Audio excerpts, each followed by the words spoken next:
नमस्कार मित्रांनो, मी किरण कोळे तुमचं आजच्या क्रिकेटच्या IPL एपिसोडमध्ये पुन्हा नव्याने स्वागत करतोय. ठीक आहे. तर मित्रांनो, आजची मॅच कोणाची आहे माहिती का तुम्हाला? नाही माहिती ना, ते सांगतो तुम्हाला. तर आजची मॅच आहे मित्रांनो आपली मुंबई वर्सेस गुजरात टायटन्स.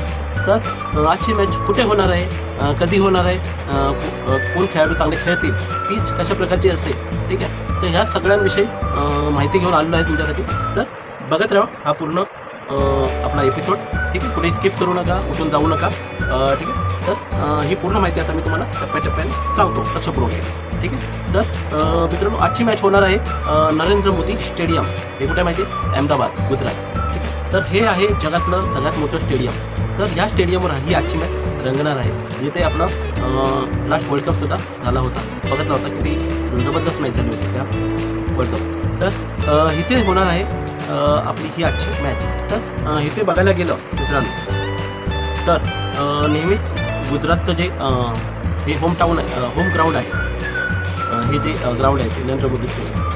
तर ह्या टीमचं हे होम ग्राउंड असल्यामुळे ह्यांना खूप जास्त मदत मिळते. आणि रेकॉर्डही तेच म्हणतो की रेकॉर्ड असं म्हणतं आहे की जर इथे 10 मॅच खेळवल्या गेल्या आहेत तर जवळजवळ 8 मॅच गुजरात जिंकेल आणि एखाद दुसरी मॅच हे मुंबई जिंकेल, असं इकडचं रेकॉर्ड सांगतो. ठीक आहे. तर तसंच काहीच आहे. तर मुंबई इथे म्हणजे 7 मॅच लास्ट खेळलेलं आहे. तर त्याच्यातनं 7 पैकी फक्त एकच मॅच जिंकण्यामध्ये मुंबई यशस्वी झाले. बाकीचे 6 मॅच इथे या ग्राउंडवर मुंबई हारण्याचं आपल्याला दिसून येतं.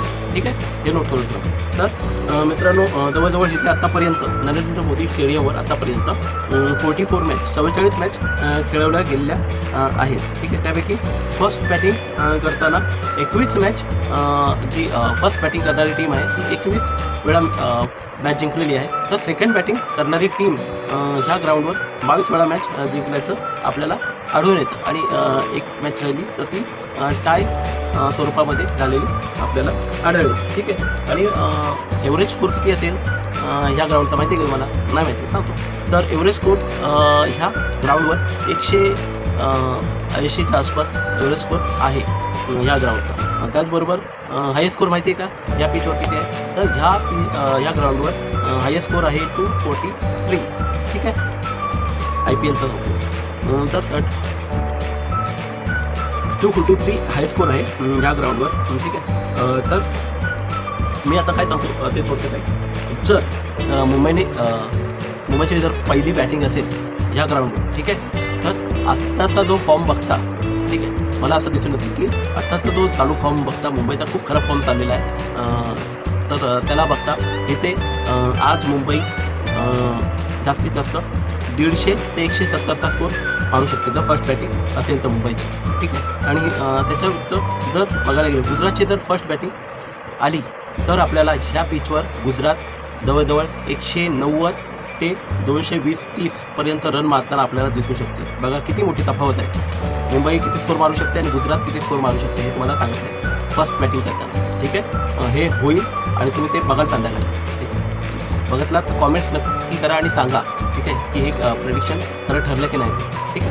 तर मुंबई बॅटिंग करताना पहिली बॅटिंग करताना आपल्याला 150 ते 170पर्यंत आटपताना दिसेल. तर गुजरात ह्याच इथे जवळजवळ आपल्याला 190 ते 220च्या वरती पण रन मारताना दिसू शकते. ठीक आहे. तर कारण गुजरातचा फॉर्म सध्या खूप जबरदस्त चाललेला आहे आणि मुंबई इंडियन्स आता जवळजवळ फक्त पहिली मॅच जिंकलेले आहेत काहीतरी, बाकीच्या सगळ्या मॅच हारत आलेल्या आहेत. त्यामुळे मुंबईचा जो हे रेकॉर्ड सध्याच्या IPLमध्ये खूपच खराब चाललेलं आहे. तर सध्याचं पर्सेंटेज बघता ह्या मॅचचं जर पर्सेंटेज बघितलं, ठीक आहे, तर मुंबईचं जिंकण्याचं जे पर्सेंटेज आहे ते तुम्हाला नंतर. तर जर फास्ट बॉलर आणि स्पिन बॉलर ह्यांना जर खेळवायचं झालं तुम्हाला तुमच्या टीममध्ये, ठीक आहे, तुम्ही फॅन्टसी ॲपवर खेळत असाल, ठीक आहे, तर तुम्ही तुमची टीम कशी बनवा? तर तुमच्या टीममध्ये जेवढे पण बॉलर खेळाल तर 100% जर पकडले आपण तर त्यापैकी फास्ट बॉलर 80% तुम्ही घ्या आणि स्पिन बॉलर हे फक्त 20% घ्या. ते पण जे फॉर्ममध्ये असतील तेच घ्या. ठीक आहे. तर हे पिच काहीचं फास्ट बॉलरला जास्त सपोर्ट करतं. फास्ट बॉलरचा परफॉर्मन्स या पिचवर खूप चांगला आहे. तर फास्ट बॉलरला जास्त महत्त्व द्या आजच्या वेळेस. ठीक आहे. तर मित्रांनो आजच्या मॅचमध्ये कोण कोण चांगलं खेळेल यासाठी आपल्याला अगोदर त्यांची गुजरात टायटन्सची आणि मुंबई इंडियन्सची प्लेइंग 11 काय असू शकते आजच्या मॅचमध्ये, तर ती थोडक्यात तुम्हाला सांगतो. ठीक आहे, तर पहिला मुंबईची प्लेइंग 11 काय असेल ती तुम्हाला थोडक्यात सांगतो. रोहित शर्मा हे इंजर्ड आहेत, पण आजच्या मॅचमध्ये ते खेळत आहेत की नाही खेळत आहेत ते सांगता येत नाही. पण जर रोहित शर्मा आजच्या मॅचमध्ये खेळले तर चांगला स्कोर बनवू शकतात. ठीक आहे, कारण हाच एक खेळाडू मला ह्याच्या मुंबई इंडियन्समध्ये फेथफुल खेळाडू वाटतो, जो आजच्या मॅचमध्ये उतरला तर चांगला स्कोर मारू शकतो. आणि मी जे प्रेडिक्शन सांगतो त्याविरुद्ध पण स्कोर जाऊ शकतो जर रोहित शर्मा खेळला तर. ठीक आहे, तर हाच एक लीडर आहे रोहित शर्मा. आणि गेल्या मॅचमध्ये आपल्याला ज्यांनी चांगला परफॉर्मन्स करून दाखवला होता तो होता क्लिंटन डिकॉक. पहिलीच मॅच होती मागची त्याची IPLची. त्याच्यामध्ये त्याने जवळजवळ 100च्या आसपास 100 रन करून दाखवले गेले. ठीक आहे, तर खूप महत्त्वाचे खेळाडू होते क्लिंटन डिकॉक, रोहित शर्मा. आजच्या मॅचमध्ये रोहित शर्मा खेळला तर चांगली खेळी करून दाखवू शकतो. आणि एक वेगळा स्कोर म्हणजे जसं मी तुम्हाला गुजरातचा स्कोर सांगितला की 190 ते 200च्या वरती येऊन जाऊ शकतात. पण त्यासाठी आपल्याला रोहित शर्मा जर खेळला तर त्याचा परफॉर्मन्स बघावा लागेल कसं चांगला करेल अशी मला विश्वास आहे, पण तो खेळला पाहिजे. ठीक आहे, तर रोहित शर्मा असेल माझी पहिली पसंत. तर क्लिंटन डिकॉक. ठीक आहे, रिकल्टनचा फॉर्म सध्या कधी खेळतोय कधी म्हणजे कन्सिस्टंट नाही आहे. कधी 30 रन बनवतोय, कधी 10च्या आतमध्ये आउट होतोय. असा चढ उतार रिकल्टनच्या फॉर्ममध्ये दिसून येतो.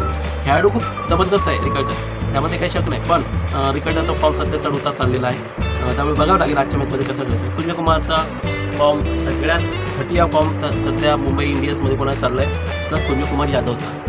हा खेळाडू मित्र खूप धमाकेदार खेळाडू आहे, पण जवळजवळ गेल्या वर्षापासून याचा फॉर्म खूपच बेकार चालला. 2025 खूप बेकार गेला याचा आणि 2026ची सुरुवातीला काहीतरी 1-2 हाफ सेंचुरी झाले.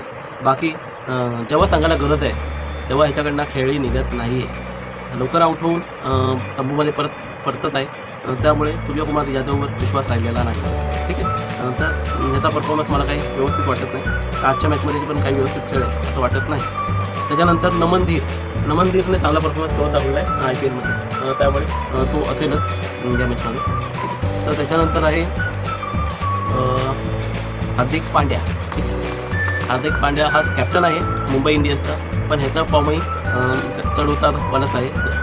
काही खास परफॉर्मन्स आपल्याला हार्दिक पांड्याचा दिसून येत नाही की एक कॅप्टनशिपची पारी असते ती हार्दिक पांड्याच्याकडून येताना दिसत नाही आहे. नको तेव्हा खेळून फायदा नाही ना हो. जेव्हा गरज असेल संघाला तेव्हा परफॉर्मन्स करणं गरजेचं आहे, टिकून राहणं गरजेचं आहे. भले किती विकेट पडलेलं असेल पण तुम्ही एका साईडून टिकून राहणं संघाला शेवटपर्यंत नेणं गरजेचं आहे. ते सध्या हार्दिक पांड्याकडनं होताना दिसत नाही आहे. त्यामुळे हार्दिक पांड्याचा परफॉर्मन्सही काही महत्त्वाचं ठरत नाही माझ्या दृष्टीने. ठीक आहे, त्याच्यानंतर वरचे चांगले खेळले तर चांगले खालच्यांना पण बिंदास मारायला मिळतं. पण तुमची असली परीक्षा केव्हा असते की वरचे जर लवकर आऊट झाले तर तुम्ही खालचे जे मध्य तळातले आहेत, मधल्या त्यातले भागातले आहेत, हार्दिक पांड्या असेल ते सूर्यकुमार यादव, त्यांनी परफॉर्मन्स करून घेतले.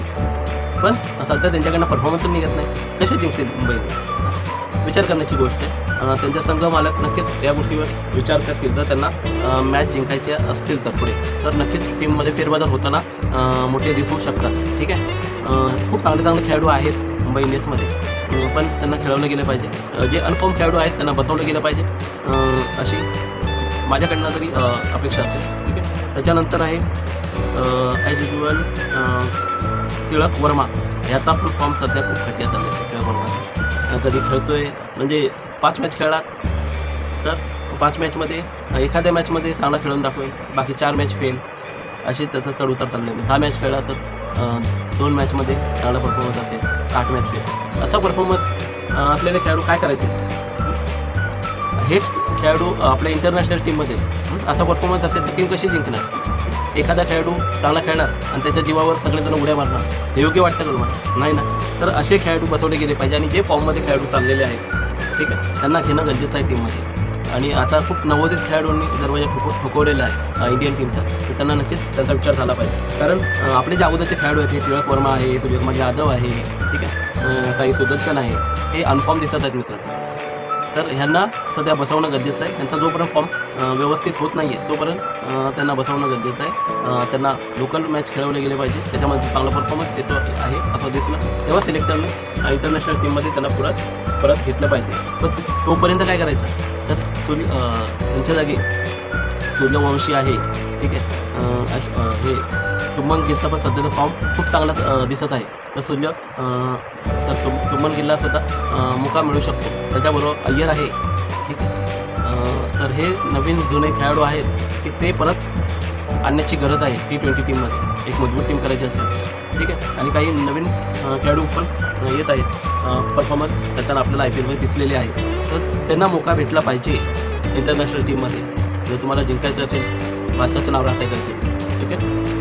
कारण आपण वर्ल्ड कप जिंकलेले आहे आणि तो दबदबा वर्ल्ड क्रिकेटवर तसाच गाजवण्यासाठी आपल्याला चांगले खेळाडू टीममध्ये ठेवणं गरजेचं आहे, जे फॉर्ममध्ये आहेत, ठीक आहे. तर ट्रेव्हर फॉर्म काहीचा चांगला दिसत नाही मला. रुदरफोर्ड हा चांगला खेळताना दिसतोय, ठीक आहे, पण कन्सिस्टंट तो पण दिसत नाही आहे, ठीक आहे. चांगली खेळी येते त्याच्याकडनं. तर हा एक खेळाडू बघण्यालायक असेल रुदरफोर्ड. शार्दूल ठाकूर बॉलिंग चांगली करतोय, पण बॅटिंगही वेळेला चांगली करणं गरजेचं आहे शार्दूलला, ठीक आहे. त्याच्यानंतर दीपक चहर काही व्यवस्थित परफॉर्मन्स मला दिसत नाही दीपक चहरकडनं. तसंच आहे जसप्रीत बुमराह गेल्या 5 मॅचमध्ये ह्या म्हणजे वर्ल्ड क्लास बॉलर आहे आपला जसप्रीत बुमराह, पण त्याला ह्या IPL मध्ये एक विकेट घेता आलेली आहे. खूप शर्मेची गोष्ट आहे. तर जसप्रीत बुमराहचा फॉर्मही खूप खालवलेला आहे, दीपक चहरचा फॉर्मही खूप खालवलेला आहे. हे मेन बॉलर आहेत, हे जर चालले नाही तर कशी टीम समोरच्या ओपनर्सना आउट करणार, खूप चिंतेची बाब आहे. त्यानंतर गजनफर हा नवीन बॉलर आहे, पण हा विकेट काढताना दिसतो आपल्याला, ठीक आहे. तर त्याला अशा नवीन बॉलरना साथ मिळण्याची गरज आहे, चांगल्या अजून बॉलर्सची. तर हे चालणं गरजेचं. ज्या दिवशी जसं बुमराह चालेल, ठीक आहे, दीपक चहर चालेल, त्या दिवशी बाकीचे खेळाडू पण चांगले परफॉर्मन्स करून दाखवतील, तरच समोरच्या टीमला तुम्ही लवकर आउट करू शकाल आणि तो जो टोटल असेल तो चेस करू शकाल. पण आपले बॉलरच फेल ठरत आहेत, तर मुंबई इंडियन्स तरी काय करणार. सेम चाललेलं आहे इकडे वरती. बॅट्समनचा परफॉर्मन्स पण काही कन्सिस्टंट दिसत नाही. एका दुसरा बॅट्समन कळून जात आहे, बाकीचे असेच फक्त हजेरी लावून जात आहेत. कसं होणार, कसं चालणार मुंबई इंडियन्सचं. खूप चिंतेची बाब आहे मुंबई इंडियन्स संघाची. तर ही काहीशी असेल मुंबई इंडियन्सची प्लेइंग 11. तर यापैकी मित्रांनो सांगतो कोण कोण चांगले खेळू शकतो मुंबई इंडियन्सच्या खेळाडूपैकी. जर रोहित शर्मा आजच्या मॅचमध्ये खेळेल तर त्यांच्याकडनं चांगला परफॉर्मन्स येताना दिसू शकतो, ठीक आहे. त्याच्यानंतर क्लिंटन डिकॉक, ठीक आहे. क्लिंटन डिकॉक हाही खेळाडू चांगला खेळाडू करताना दिसू शकतो. त्याच्यानंतर नमन धीर हाही खेळाडू चांगला परफॉर्मन्स करताना दिसू शकतो. रुदरफोर्ड हाही खेळाडू चांगला परफॉर्मन्स करू शकतो. त्याच्याबरोबर रिकल्टन, ठीक आहे. तर हे 4-5 खेळाडू आहेत ते आजच्या मॅचमध्ये हे जे बॅट्समॅन आहेत ते आजच्या मॅचमध्ये मुंबई इंडियन्सकडनं चांगला परफॉर्मन्स करताना दिसू शकतो. तर बॉलरमध्ये कोण चांगला परफॉर्मन्स करू शकतं, तर शार्दूल ठाकूर तो करत आलेला आहे आणि गजनफर. हे दोनच बॉलर फेथफुल वाटतात की ते काहीतरी विकेट काढतील, पण बाकीच्यांचा फॉर्म मला काही डावाडोल वाटतो, ठीक आहे. आणि रावत आहे, त्याला वगळलं जाऊ शकतं, त्याच्या जागी दुसरा खेळाडू आणला जाऊ शकतो, ठीक आहे. बघण्यासारखं असेल आजचं सिलेक्शन कसं आहे मुंबई इंडियन्स. तर शार्दूल ठाकूर आणि गजनफर या 2 बॉलर्सना फक्त तुम्ही आजमावू शकता तुमच्या टीममध्ये, ठीक आहे. तर आता गुजरात टायटन्सचे प्लेइंग 11 काय असेल ते आपण बघूया. तर गुजरात टीमची जी प्लेइंग 11 त्यांच्यामध्ये पण जे ओपनर आहे, ओपनरमध्ये शुभमन गिल फक्त फॉर्ममध्ये आहे, ठीक आहे. पण त्याच्याबरोबर जो येतो साई सुदर्शन, याचा फॉर्म कन्सिस्टंट नाही आहे. म्हणजे जवळजवळ 5 मॅच झाल्या तर 5 पैकी 2 मॅचमध्ये ह्या खेळाडूंनी ठीकठाक परफॉर्मन्स केला, बाकीचे 3 मॅच फेल झालेला आहे. असा साई सुदर्शनचा परफॉर्मन्स आपल्याला ह्या IPL मध्ये दिसून आलेला आहे. पण शुभमन गिल तर कंटिन्यू चांगला खेळत आहे, चांगली खेळी करून दाखवत आहे. जवळजवळ गेल्या 3-4 मॅचमध्ये अबाव 50च्या वरती रन या खेळाडूंनी मारलेले आहेत. आणि हाच खेळाडू आहे गुजरात टायटन्सचा कर्णधार. जर कर्णधार मजबूत असेल ना तर समोरच्या टीमला भिडता येतं. तर मला ह्या टीमचा कर्णधार आणि कॅप्टनशिप मुंबई टीमच्या कॅप्टनशिपपेक्षा खूप मजबूत वाटते, ठीक आहे.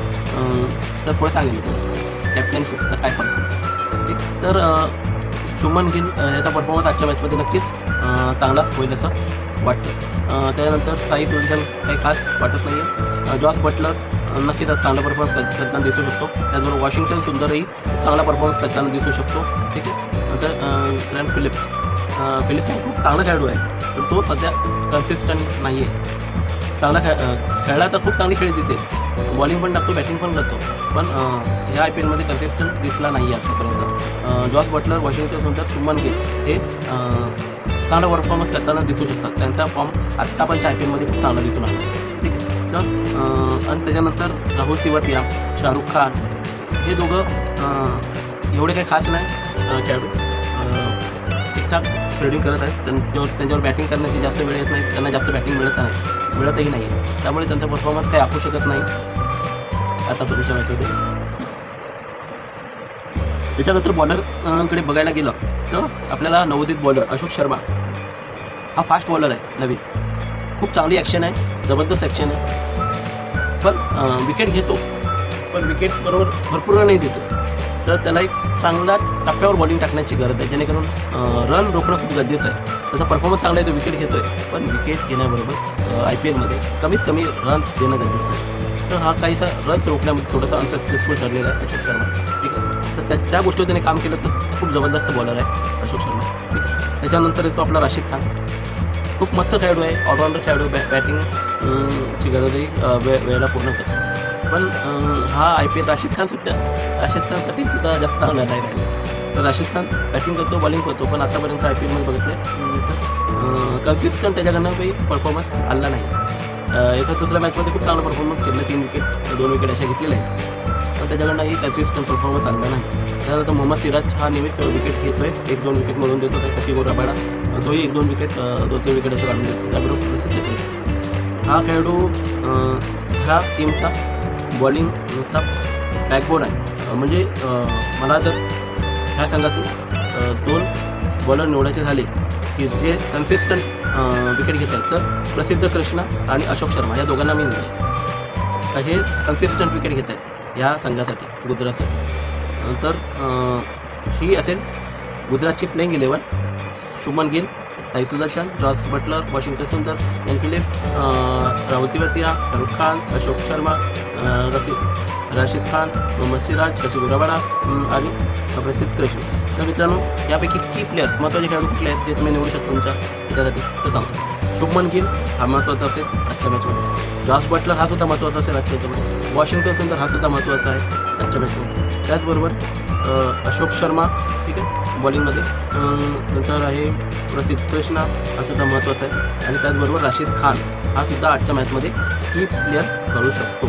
ठीक आहे. हा बोलू ना 10पैकी 100पैकी 20% स्पिन बॉलर घेतले पाहिजे, तर त्यापैकी 20%मध्ये हा राशिद खान येऊ शकतो. आणि इकडे जर बघायला गेलं तर गजनफर हा येऊ शकतो. तर हे 2 बॉलर स्पिन जर खेळाडू तुम्हाला घ्यायचे झाले तर गजनफर आणि राशिद खान हे 2 खेळाडूंचा विचार तुम्ही करू शकता. पण फास्ट बॉलिंगमध्ये तुम्ही प्रसिद्ध कृष्णा, अशोक शर्मा, ठीक आहे, यांना निवडा.